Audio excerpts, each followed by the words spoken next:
Hello दोस्तों, rankers में आप लोगों का बहुत बहुत स्वागत है। और अभी हम बात करने जा रहे हैं सिद्धांत जी से। इन्होंने 66 बीपीएससी जो अभी रिजल्ट आई है उसमें 5th रैंक लाए हैं और ये कह सकते हैं कि बहुत बड़ा अचीवमेंट है। और ऐसा नहीं कि ये पहली बार दिए हैं, यूपीएससी में भी 2 बार इंटरव्यू दे चुके हैं। तो कहते हैं ना कि नॉलेज इनके लिए बहुत ये चीज़ थी इनमें। और कहीं ना कहीं तो जो रैंक आया है उसमें इनका बहुत कह सकते हैं कठिन जो परिश्रम रहा उसका प्रतिफल था। खैर अभी हम बात करते हैं। सबसे पहले तो इनको बहुत बहुत congratulation. Thank you Satyar sir, thank you.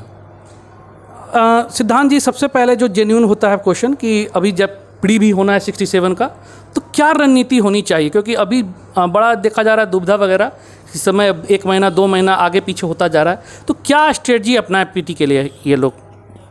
Sir PT के लिए 4 चीज़ें बहुत इंपॉर्टेंट है। पहला है सर बिहार स्पेशल, दूसरा है सर हिस्ट्री, तीसरा साइंस और चौथा सर करंट अफेयर्स। अगर इन 4 चीज़ों पे अगर आपका कमांड हो तो सर बिल्कुल आप कट ऑफ पार कर सकते हैं। सर सबसे पहले बिहार स्पेशल के लिए कोई भी एक बुक पढ़ लें और जो भी आपको अच्छा लगे और उसका मल्टीपल टाइम रिविज़न करें। साइंस के लिए भी आप लूसेंट पढ़ सकते हैं या फिर कुछ और पढ़ लें, उसका भी मल्टीपल टाइम रिविज़न करें। हिस्ट्री तो आपको करनी ही करनी है, तीनों मॉडर्न, एंशिएंट और मिडाइवल। और सर करंट अफेयर्स के लिए भी कोई भी जो सबसे प्रचलित मैगजीन आपको सबसे अच्छी लगती हो वो करें और उसका मल्टीपल टाइम रिवीजन करें। बहुत बढ़िया। अच्छा, एक चीज़ देखा था सिद्धांत जी कि जनरली जो बिहार के बच्चे होते हैं वो पीटी के बाद मेंस की तैयारी करते हैं और बार बार देखते हैं कि जो पीटी का चक्र अगर पार भी कर गए तो मेंस में कहीं ना कहीं रह जाते हैं और फिर वही पीटी की प्रक्रिया। और हम लोग यूपीएससी जब देते थे तो हम लोग को याद है पहले मेंस की तैयारी करते थे। इस पर आपका क्या राय है? मेंस की तैयारी कब करनी चाहिए? सर मेंस की तैयारी मेरे हिसाब से पीटी के साथ ही करनी चाहिए और पीटी निकलने का वेट नहीं करना चाहिए, नहीं तो फिर बहुत लेट हो जाता है।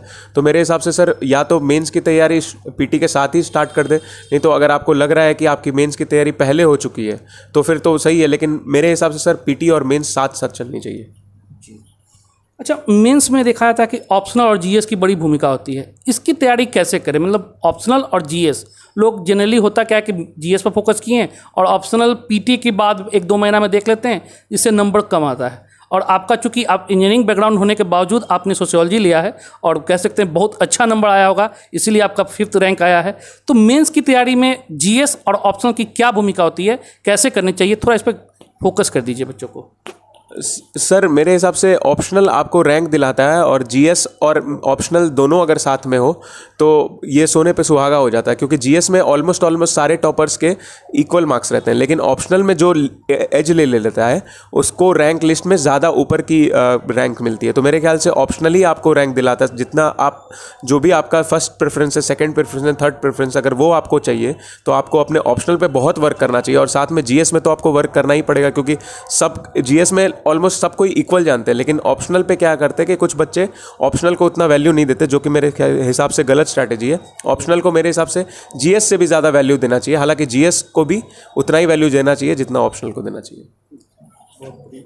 अच्छा, कहा जाता है कि मेंस में टेस्ट की बड़ी भूमिका होती है। लगातार हम लोग के यहाँ से इस बार 50+ बच्चे जो लगातार मेंस लिख रहे थे, 64-65, ऐसा नहीं कि 66वीं में दिया और निकल गया, 64 से भी बहुत लोग हैं, 65 से भी हैं, 66वीं से भी, तो मेंस से टेस्ट दे रहे थे लगातार। आपकी क्या राय है? टेस्ट की भूमिका कैसी होती है इसमें?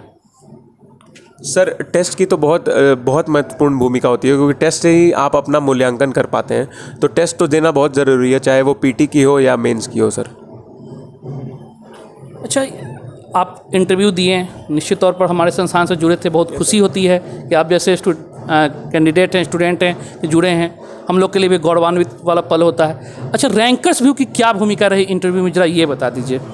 सर जहाँ तक इंटरव्यू की बात थी तो मैंने शुरू में ही आपका वीडियो देखा था रैंकर्स व्यू का, तो मैंने सबसे पहले आकर यहीं पे इनरोल करवा लिया। और मैं कहीं भी ना बीपीएससी के लिए ना मैंने कहीं इंटरव्यू दिया या कहीं और किया, बस मैं यही संस्थान से जुड़ा था और यहीं पे 4-5 मॉक्स दिए और आपके द्वारा दिया गया सजेशन को अपनाया। और फिर sir almost 60 to 70% question repeat हुए थे वहाँ पे मेन इंटरव्यू बोर्ड में।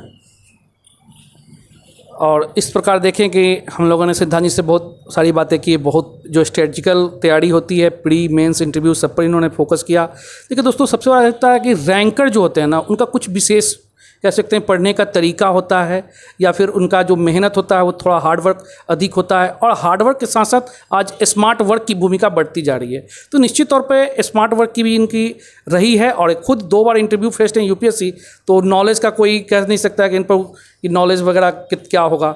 ऑफिशियली है। अच्छा, अब लास्ट आपसे एक प्रश्न हैगा कि जो न्यू कमर आ रहे हैं, खासतौर पे देख रहे हैं छोटे छोटे बच्चे ग्रामीण परिवेश से भी जुड़ रहे हैं, उनकी क्या रणनीति हो, कैसे वो तैयारी करें प्री मेंस इंटरव्यू, बस छोटा सा झलक दे दीजिए। सर प्री में तो आपको फैक्ट्स रटने पड़ते हैं लिटरली, तो फैक्ट्स तो आपको रटने चाहिए, लेकिन मेंस में आपके कॉन्सेप्चुअल क्लैरिटी की टेस्ट होती है, आप कितना कॉन्सेप्ट को ग्रहण कर चुके हैं, अपने आत्मसात कर चुके हैं। तो सर मेंस में आपको पूरी सिचुएशन समझनी पड़ती है, तो मेंस को के लिए आपको प्रॉपर बुक्स तो पढ़नी ही पड़ेगी। और सर पीटी की जहाँ तक बात है तो वो तो वन लाइनर फैक्ट से भी आप निकाल सकते हैं, लेकिन सर तैयारी सिलेक्शन की होती है, पीटी या मेंस की नहीं होती है। तो ओवरऑल पूरा क्लैरिटी होना चाहिए आपको, और अगर आपके पास कंसेप्चुअल क्लैरिटी है तो आप फैक्ट्स भी रट लोगे, और फिर वही चीज़ आपका इंटरव्यू में भी झलकेगा, क्योंकि जब नॉलेज नहीं रहेगा तो वहाँ कॉन्फिडेंस भी नहीं रहेगा। तो नॉलेज की भूमिका तो है ही इंटरव्यू में भी, मेंस में भी और पीटी में भी। सर बहुत बहुत धन्यवाद सिद्धांत जी, और हम उम्मीद करते हैं कि नेक्स्ट साल जो है यूपीएससी का इंटरव्यू इनसे हम लें, और जब यूपीएससी में चयन होकर आएँ, रैंक बने, वहाँ भी लाएं, रैंकर्स बन के आएँ, और हमारे न केवल कह सकते हैं पटना बल्कि पूरे बिहार का, भारत का जो मान सम्मान है उसे बढ़ाएं। तो इन्हीं शुभकामनाओं के साथ साथ हम बहुत बड़ा धन्यवाद देना चाहते हैं सिद्धांत जी को। Okay sir, thank you. Thank you sir, thank you.